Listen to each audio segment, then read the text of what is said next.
Hi, it's Steve. Today we'd like to show you how to change the infinite heat switch on your range. It's a really easy job. Let me show you how we do it. Now, to do this repair, we will need to disconnect power to the range.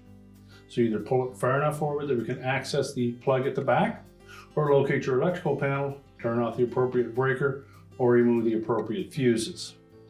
We're also going to need to pull that range up far enough that we can remove the access panel at the back as well. Now that we have access to the back of the range, we're going to remove the screws that secure this upper access panel.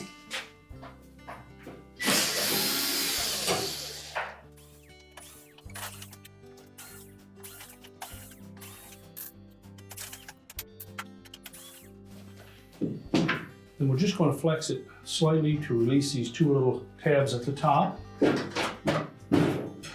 Tilt it back and lift it off, and then we'll set that aside.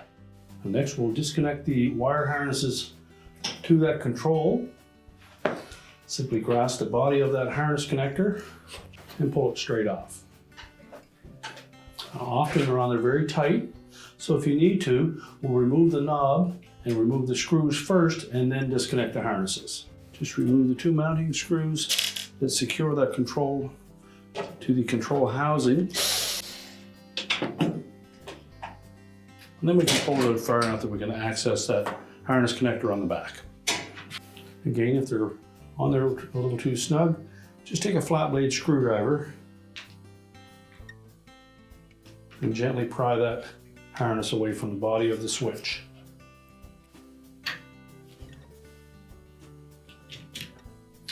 You'll also want to carefully inspect those terminals and the harness connector. If there are any signs of arcing or corrosion on those terminals, look carefully at the end of the harness. If there's any damage to that harness, you will need to replace it. We'll do the same with the other connector. Just pry that off the body.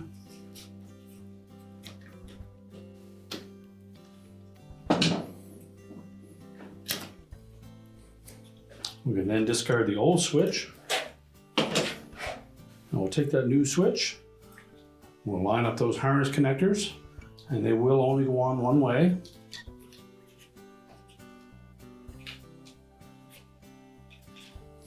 So make sure they're firmly pressed onto that switch.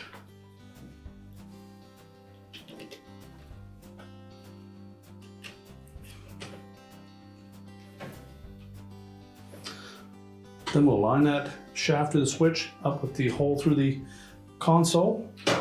Line up the two screw holes, and we'll reattach that.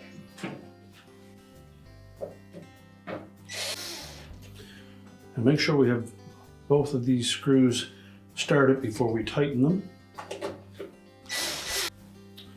We'll then line up that knob. You'll take note, the insert on that knob has one flat side, and then the opposite side or opposing side has a little rib in it.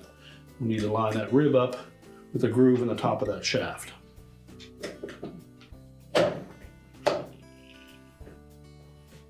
And now we'll put the back panel on. Now, when installing that back panel, we want to make sure that this little cutout section fits into this space here, and then both the sides and the rear of that tuck inside of that opening.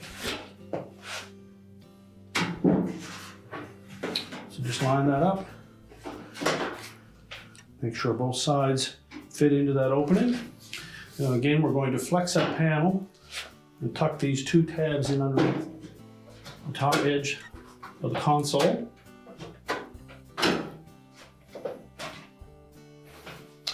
Just make sure that the two outside corners stay on the outside of that console. We'll begin by attaching the two screws at the top first.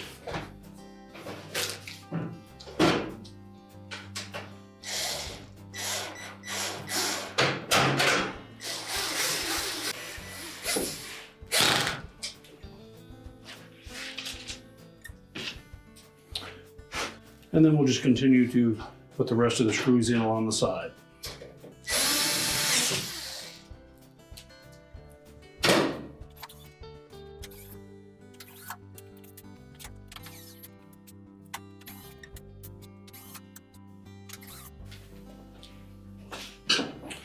And now we can line up the range to put it back into the cabinets.